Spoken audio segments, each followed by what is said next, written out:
너희가 판단을 받지 않도록 남을 판단하지 마라.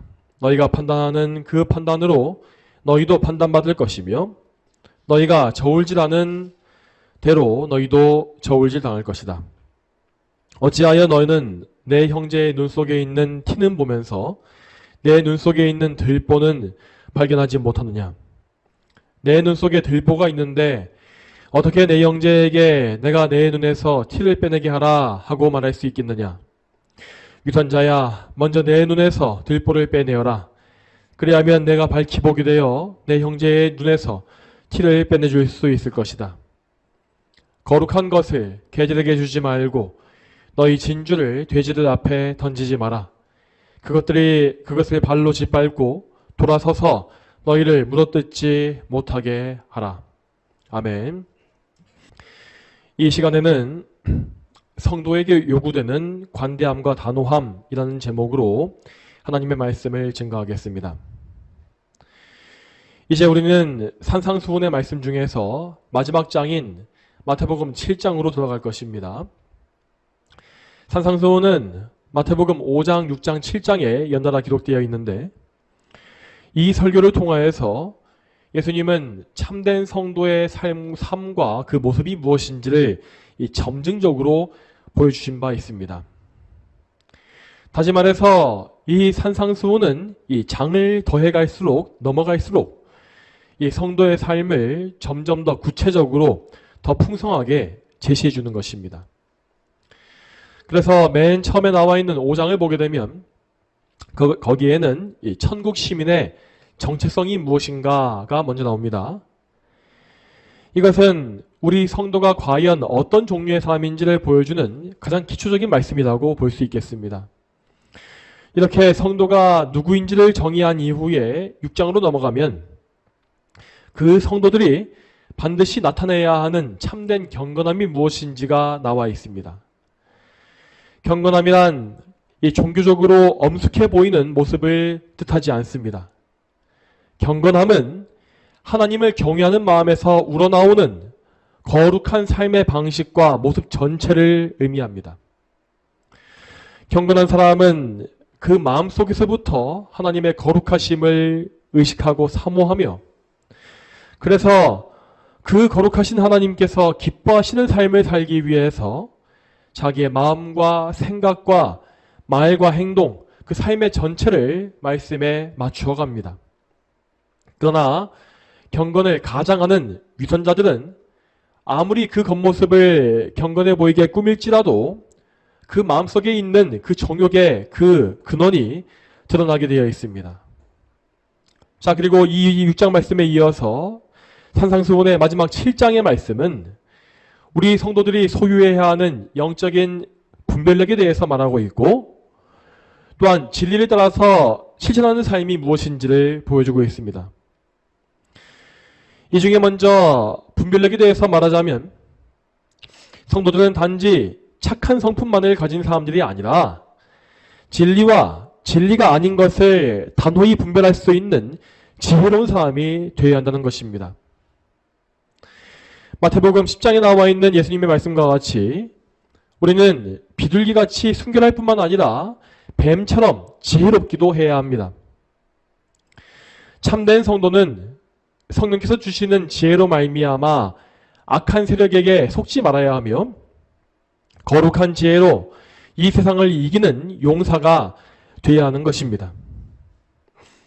또한 여기에 대해서 7장의 말씀은 진리를 실천하는 것이 무엇인지도 잘 말해주고 있습니다. 우리 성도들은 진리를 분별해낼 뿐만 아니라 그 진리를 실제로 행하는 삶을 살아야 합니다. 다시 말해서 우리가 옳은 길이 무엇인지를 분별해서 알고 있다면 우리는 그저 옳은 길이 어디인지를 아는 데서 그치지 말고 실제로 그 옳은 길로 열심히 뛰어가야 하는 것입니다. 자, 이렇게 산상수훈의 구조를 보게 되면 우리는 예수님께서 우리에게 요구하시는 신앙이 무엇인지를 알 수 있을 것입니다.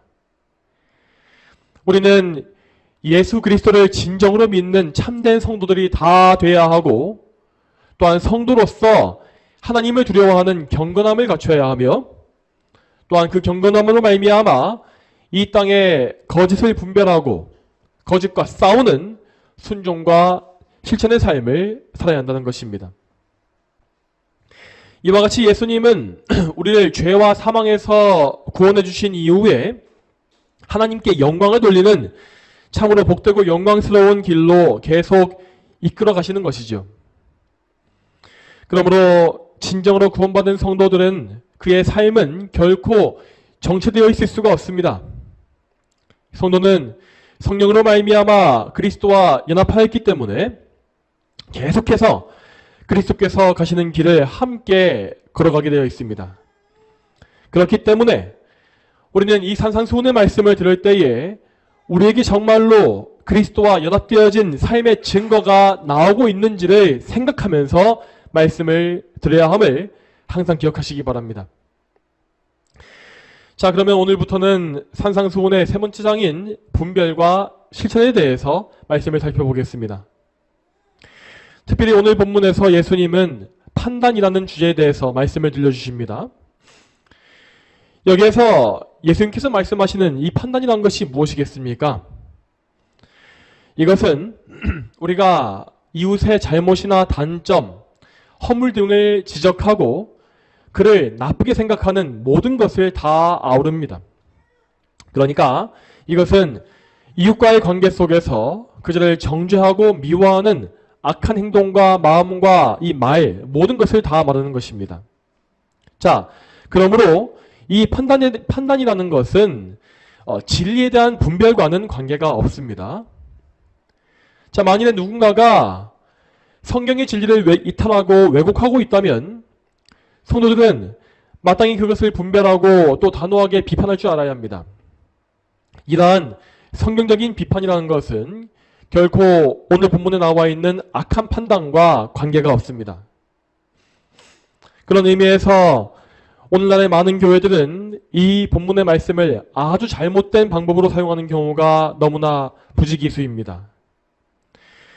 현대의 주류 기독교는 성경의 진리를 따라서 옳고 그름을 따지는 것을 매우 불쾌해하며 비진리를 지적하고 분별하는 사람들에게 이 말씀을 적용해서 남을 판단하지 말라고 말하는 것을 우리는 많이 볼 수 있습니다. 그렇지만 그렇게 따진다면 그 사람들은 예수님을 향해서도 남을 판단하지 말라는 말을 해야만 할 것입니다. 여러분, 우리 예수님께서 진리를 왜곡하는 사람들에 대해서 그들에 대항해서 얼마나 맹렬하게 싸우셨습니까? 또 그분께서 죄를 책망하고 회개를 촉구하는 말씀을 또 얼마나 많이 선포하셨습니까? 이러한 사실을 생각해 볼 때에 우리는 오늘날의 기독교가 말씀에서 크게 이탈해 있다는 사실을 금방 알 수 있을 것입니다. 자, 지금 한국 교회에서 판단이라는 것을 죄악시하는 분들은 사실 그 본인이 하고 있는 비성경적인 일에 대해서 권면과 책망을 듣기가 싫기 때문에 그런 반응을 보이는 것입니다. 진리에 대한 분별과 올바른 비판은 교회 안에서 반드시 있어야 하고 반드시 필요한 일입니다. 이렇게 건전한 비판이 사라지게 되면 교회에는 회개와 개혁도 함께 사라지고 맙니다. 지상에 있는 교회는 결코 완전해질 수 없기 때문에 끊임없이 말씀을 통해서 시험받아야 하며 또한 잘못된 것을 회개하고 개혁해 나가야 합니다. 그래서 이 종교개혁의 유산을 이어받은 개혁파 교회에는 아주 훌륭한 구호가 하나 있는데 그것은 개혁된 교회는 항상 개혁되어야 한다 입니다. 그렇지만 오늘날 현대교회에는 이러한 분별과 개혁의 몸부림이 사라지고 말았지요. 자, 그 이유는 현대 교회가 이 세상의 사상과 문화에 완전히 전면당했기 때문입니다. 특히 오늘날 기독교의 대부분을 차지하고 있는 신봉주의 교회들은 사실상 이 현대의 이 포스트 모더니즘의 철학에 잠식된 상태에 있습니다. 포스트 모던주의의 제일 큰 특징은 이 절대적인 진리를 부정하고 모든 생각과 사상이 상대적이라고 주장하는 것입니다. 그래서 현대인들은 모든 생각들에 다 가치를 부여하면서 그러한 모든 이 차이나는 생각들이 다 함께 공존하는 것을 편안하게 느끼죠. 당연히 이러한 세상 안에서 전통적인 기독교 신앙은 전혀 환영을 받을 수가 없습니다. 그리고 안타깝게도 오늘날의 많은 교회들은 이 현대 사상의 파도를 이겨내지 못했습니다. 이 포스트 모던주의의 영향이 고스란히 들어와서 만들어진 교회의 형태가 바로 이 신복음주의입니다. 신복음주의는 이 세상의 다양한 문화를 받아들이는 것을 미덕으로 생각하고 또한 진리의 절대성을 말하면서 오류를 지적하는 것을 매우 싫어합니다. 그러한 성향이 교회 안에 팽배하기 때문에 이 시대의 교회들은 오늘 본문에 나와 있는 판단이라고 하는 단어에 대해서도 잘못된 해석을 더 씌워놓은 것입니다. 그러므로 우리는 오늘 이 본문에 대해서 모든 잘못된 이해를 깨끗이 제거한 상태에서 말씀을 드려야 합니다. 그러면 이제부터 오늘 본문을 하나하나 살펴보겠습니다. 먼저 1절과 2절 말씀을 같이 읽어보겠습니다. 1절과 2절 말씀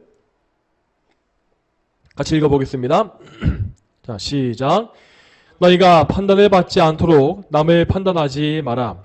너희가 판단하는 그 판단으로 너희도 판단받을 것이며 너희가 저울질하는 대로 너희도 저울질 당할 것이다. 아멘.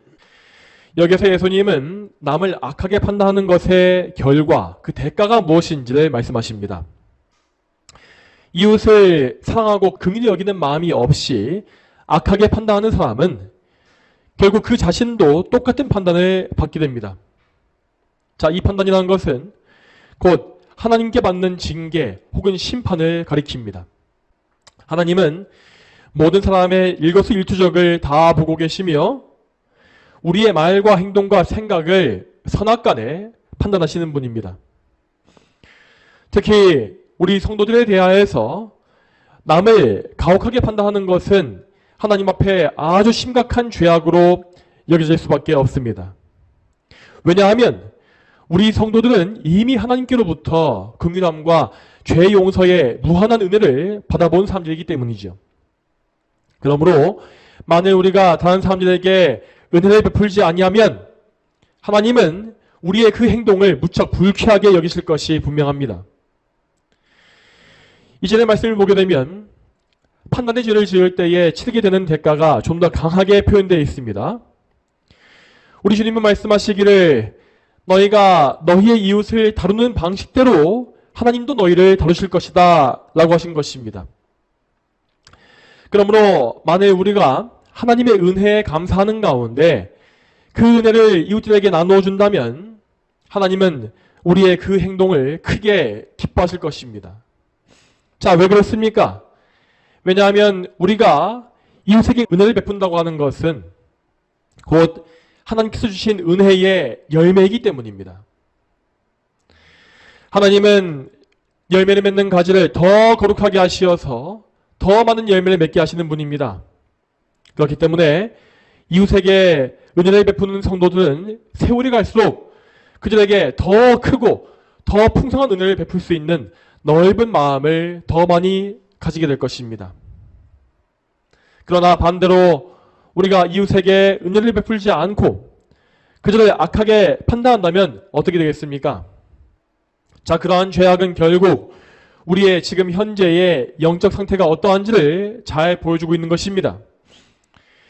이웃에게 관대함과 은혜를 보이지 않는 사람은 그만큼 하나님의 은혜에 대해서도 잘 모르고 있는 것이고 또한 하나님의 은혜에 감사하는 마음 역시 없는 것입니다.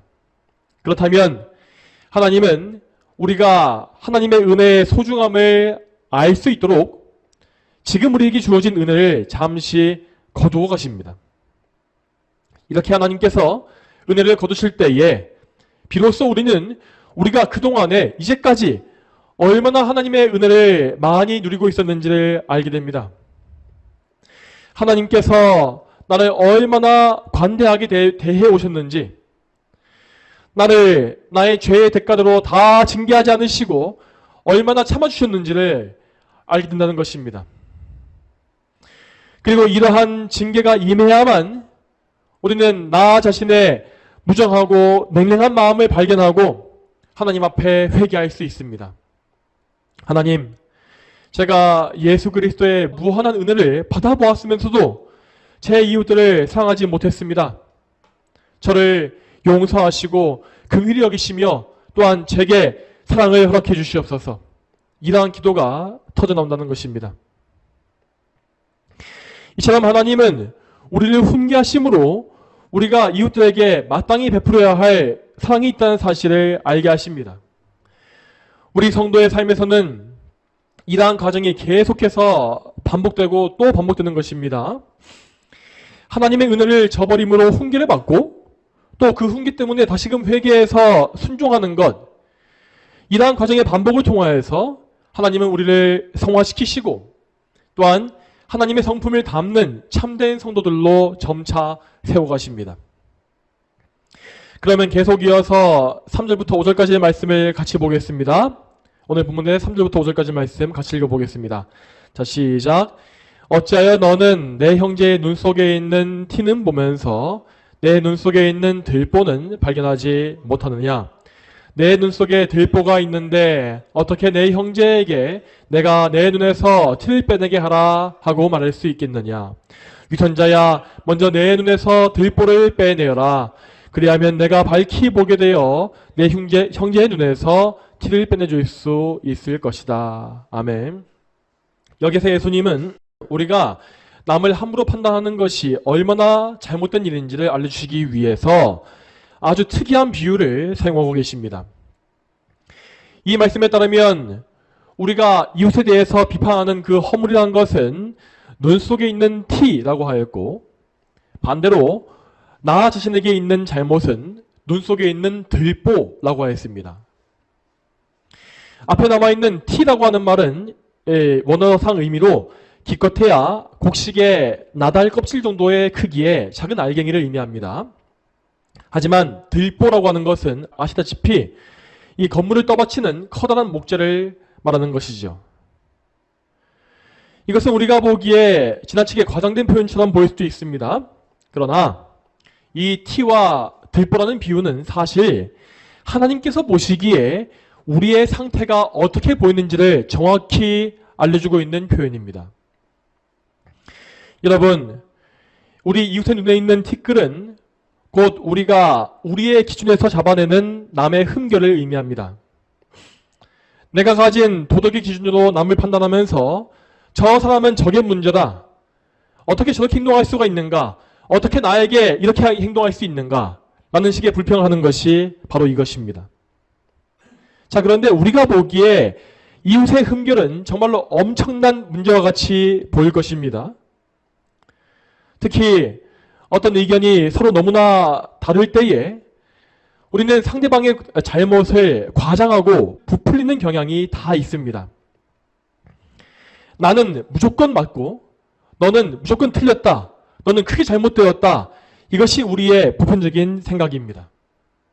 자, 물론 어떤 경우에는 정말로 내가 맞고 상대방이 틀린 경우가 있을 수 있습니다. 하지만 그런 경우에도 하나님의 관점에서 보자면 그러한 이웃의 허물은 그저 작은 티끌에 불과한 것입니다.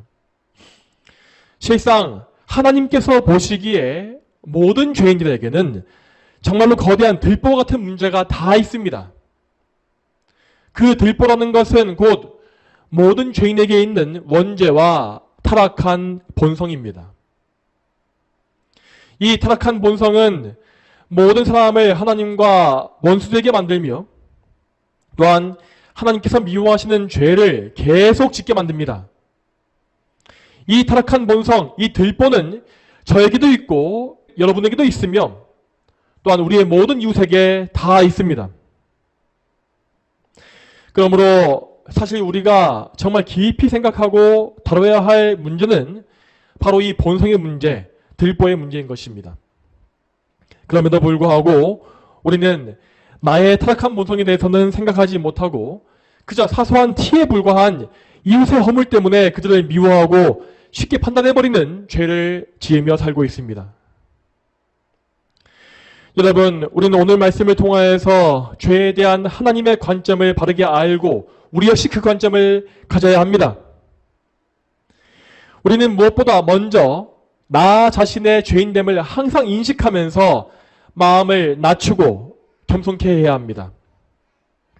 내가 얼마나 하나님 앞에 큰 죄인인지, 또한 나에게 남아있는 죄성 때문에 지금도 얼마나 많은 죄를 내가 짓고 살고 있는지, 이러한 문제를 놓고서 항상 애통하고 또한 비통해야 하는 그런 마음을 가져야 하는 것입니다. 그렇지만 이렇게 우리가 겸비한 심령을 잃어버리게 될 때 우리는 즉시 타인의 잘못과 허물을 비판하게 됩니다. 저 사람이 나에게 한 나쁜 일, 그의 잘못과 실수, 도덕적으로 문제가 있는 행동들, 이러한 것들이 정말 크게 보이고 미워지는 것입니다. 이처럼 나의 죄인됨을 생각하지 아니하고 남의 인간적인 잘못을 지적하는 것, 이것이 바로 나의 눈에 들보를 보지 못하고 남의 눈에 티를 빼려 하는 그러한 태도인 것입니다.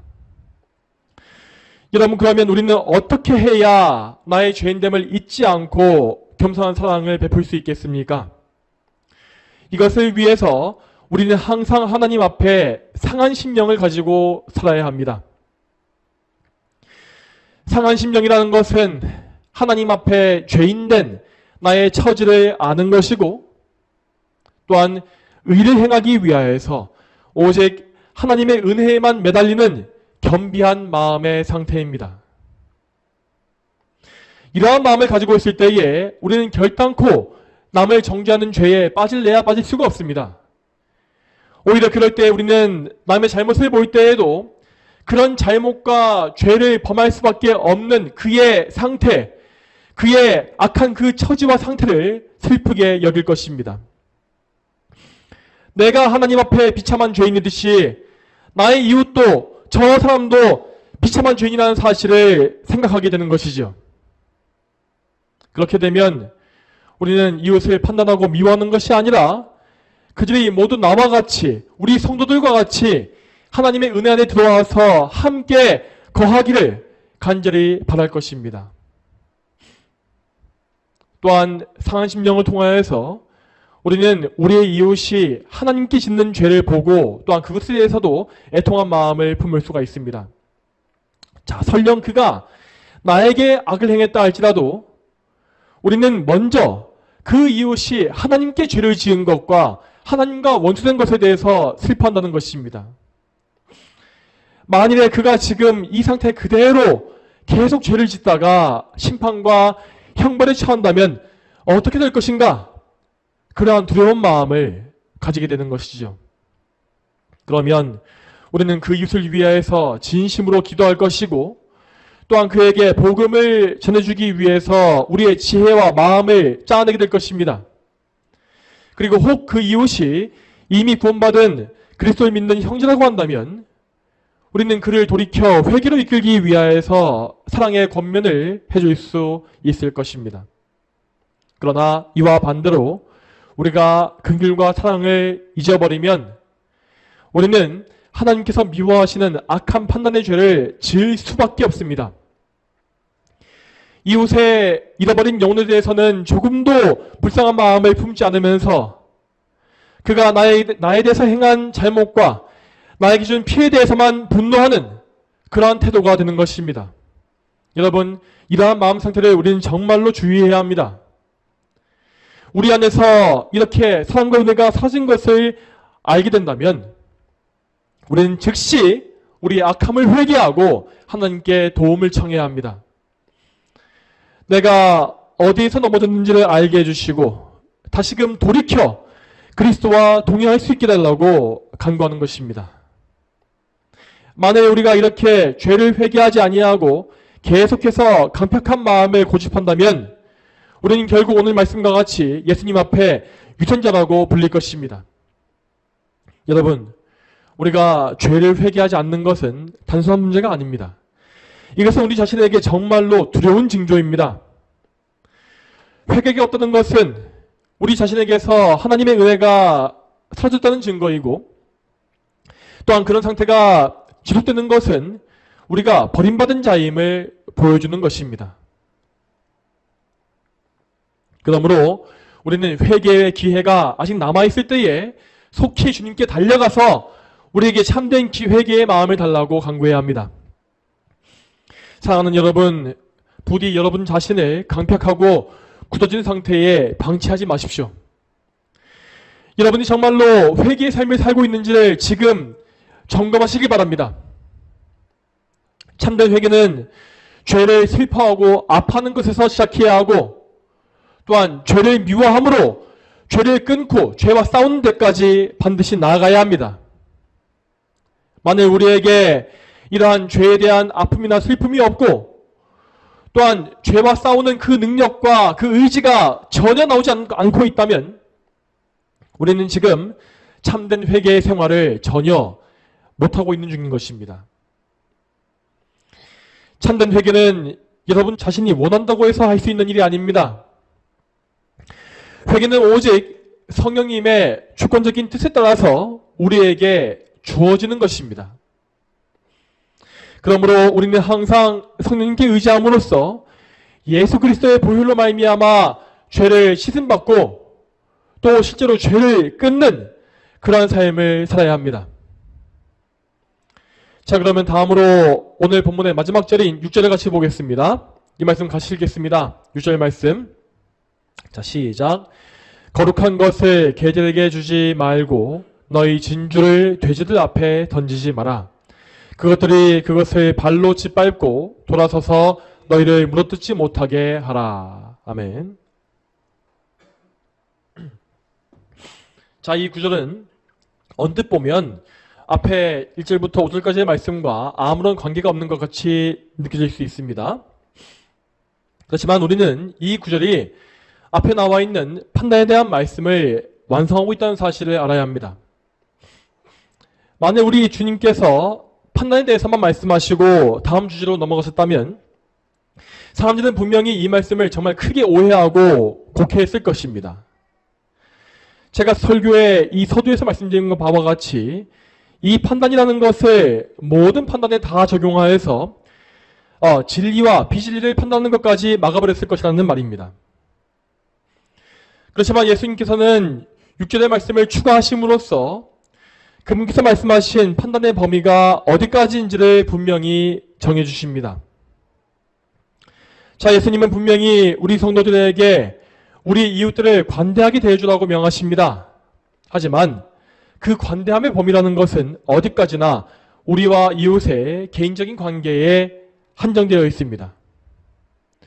우리의 이웃이 하나님께 속한 거룩한 것을 범한다면 우리는 결코 그 문제를 관대하게 넘어가줄 수가 없습니다. 자, 왜냐하면 그것은 곧 우리가 아니라 하나님께 직접 죄를 짓는 것이기 때문이죠. 그러므로 우리는 먼저 진리를 붕괴시키는 모든 죄를 성경적으로 분별할 수 있어야 하고, 이웃들이 그러한 죄를 지을 때, 이웃들이 진리에 도전할 때에 권면과 책망을 가할 수 있는 용기가 있어야 합니다. 하지만 만일 그들이 우리의 책망을 거절하고 계속해서 하나님을 대적한다면 우리는 그러한 사람들을 그리스도의 원수로 규정하고 단호하게 맞서야 하는 것입니다. 만일 우리가 그러한 악인들을 대적하지 아니하고 진리를 양보해 주게 되면 우리는 6절 말씀에 나온 바와 같이 거룩한 것들을 개에게 주며 진주를 돼지 앞에 던지는 그런 어리석은 자가 되고 마는 것입니다. 또한 여러분 잘 기억하시기 바랍니다. 진리를 양보하는 것은 결코 그 한 가지에서 끝나는 법이 없습니다. 그 사실은 오늘 본문 6절의 후반부에 잘 나와 있습니다. 제가 읽겠습니다. 그것들이 그것을 발로 짓밟고 돌아서서 너희를 물어뜯지 못하게 하라. 아멘. 이 말씀과 같이 우리가 진리의 전쟁에서 후퇴하게 되면 원수들은 우리가 버려둔 그 진리를 발로 짓밟은 이후에 돌아서서 우리를 물어뜯을 것입니다. 다시 말해서 우리가 진리를 포기하게 되면 우리는 즉시 영적인 힘을 잃어버리고 대적들에게 패할 수밖에 없다는 것이죠. 여러분, 하나님은 오직 우리가 진리를 굳세게 붙잡고 수호할 때에만 우리에게 힘과 능력을 주십니다. 그러므로 진리와 복음의 원수를 이기는 방법은 그들을 단호하게 대적하는 이 믿음의 길밖에 없다는 사실을 우리는 기억해야 할 것입니다. 성도 여러분, 우리 주님은 우리가 진리를 위해서 용감하고 단호하게 싸우기를 바라십니다. 우리는 이 뜻을 받들기 위해서 먼저 진리가 무엇인지를 바르게 아는 지식을 갖춰야 합니다. 애시당초에 우리가 진리에 대해서 무지하다면 우리는 진리를 파괴하는 자들의 악행을 제대로 알 수가 없을 것입니다. 지금 이 한국 기독교에서도 이렇게도 많은 이단들이 번성하고 있는 이유가 무엇이겠습니까? 그것은 결국 이 한국 교회가 진리에 관심이 없기 때문입니다. 이 한국의 교회는 옛적에 신앙의 선배들이 물려준 교리와 신학의 유산을 거의 다 내어버리고 사실상 지식이 없는 신앙생활을 교인들에게 가르치고 있습니다. 우리는 결코 이러한 흐름에 동참하지 말아야 합니다.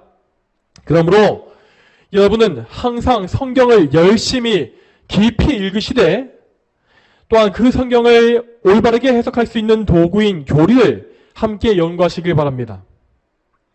그리고 이 성경과 교리를 단지 학문으로만 대하시면서 공부하지 마시고 항상 성령님의 조명하심을 간절히 구하시면서 깊이 묵상하십시오. 성령께서 우리의 지성과 마음을 비춰주지 않으신다면 우리는 결코 성경을 통해서 하나님을 알 수 없습니다.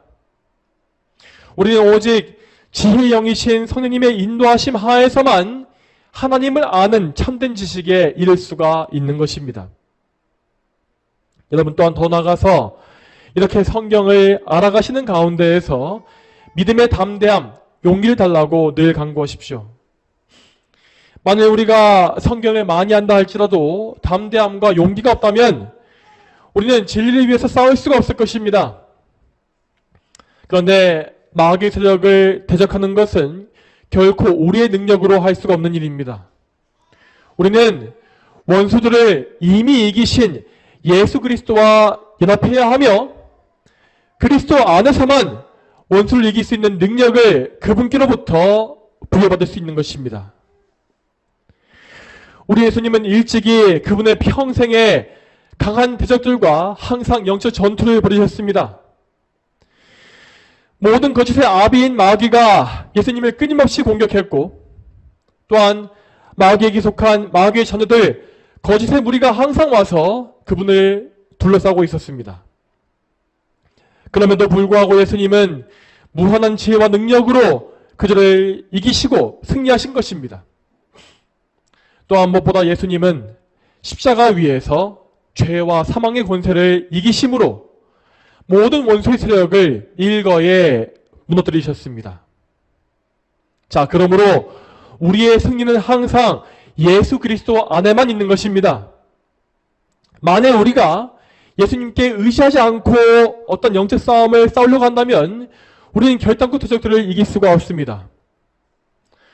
또 설령 어찌어찌해서 우리가 교리 논쟁에서 이긴다 할지라도 우리는 그 싸움을 영적으로 싸우는 것이 아니라 혈과 육으로 싸움으로써 오히려 많은 죄를 짓고 넘어질 수밖에 없습니다. 여러분, 우리는 진리 위에 싸울 때에도 우리의 언변, 우리의 말의 능력과 지식으로 싸워 이기는 것이 아닙니다. 우리는 오직 그리스도와 연합함으로 그분 안에서 그분을 통하여서 지혜와 능력을 얻어 대적을 이겨야 합니다. 그러므로 사랑하는 성도 여러분, 항상 우리의 구주이신 예수 그리스도를 믿음으로 그분과 연합한 관계를 굳세게 하시기 바랍니다. 예수님 안에 있을 때에만 우리는 우리의 이웃들에게 관대한 사랑을 베풀 수가 있고 또한 그와 동시에 진리를 위해서 용맹히 싸울 수 있습니다. 우리는 오직 예수님 안에서만 말씀에 순종하여서 하나님께 영광을 돌릴 수 있는 것입니다. 이 사실을 항상 기억하심으로 언제나 하나님의 영광을 위해서 힘써 전진하시는 여러분이 다 되시기를 축복합니다. 다 함께 기도하겠습니다. 하나님 아버지, 오늘도 마태복음의 말씀을 통하여서 우리가 남을 악하게 판단하는 것이 무엇인지를 알게 하시고, 또한 진리의 원수들을 대적하여 이기는 것이 무엇인지를 또한 알게 하심에 참으로 감사합니다. 우리 예수님께서는 언제나 저희에게 온유함과 사랑과 긍휼과 친절함을 원하시지만, 동시에 우리가 하나님의 거룩함을 대적하는 원수들에 대해서 용맹하고 단호하게 싸울 것을 원하십니다. 하나님, 우리가 이렇게 우리가 보기에 모순되어지는 두 가지를 다 갖추기 위해서는 언제나 항상 모든 면에서 완전하신 예수님께 연합해야만 이러한 일들을 행할 수 있을 것임을 저희는 믿습니다. 주여, 저희의 죄성과 연약함을 주님 다 알고 계시오니 저희를 불쌍히 여겨주시고 성령께서 저희에게 믿음을 베풀어 주시어서 이 믿음을 통하여서 그리스도와 연합함으로 항상 이 선함과 단호함 두 가지의 이 덕목을, 미덕을 다 갖출 수 있도록 주여 인도하여 주시옵소서. 항상 저희가 예수님 안에서 예수님을 더 닮고 더 하나님을 영원롭게 하기를 소망합니다. 감사드리며 이 모든 말씀 거룩하신 예수님의 이름으로 기도 올립니다. 아멘.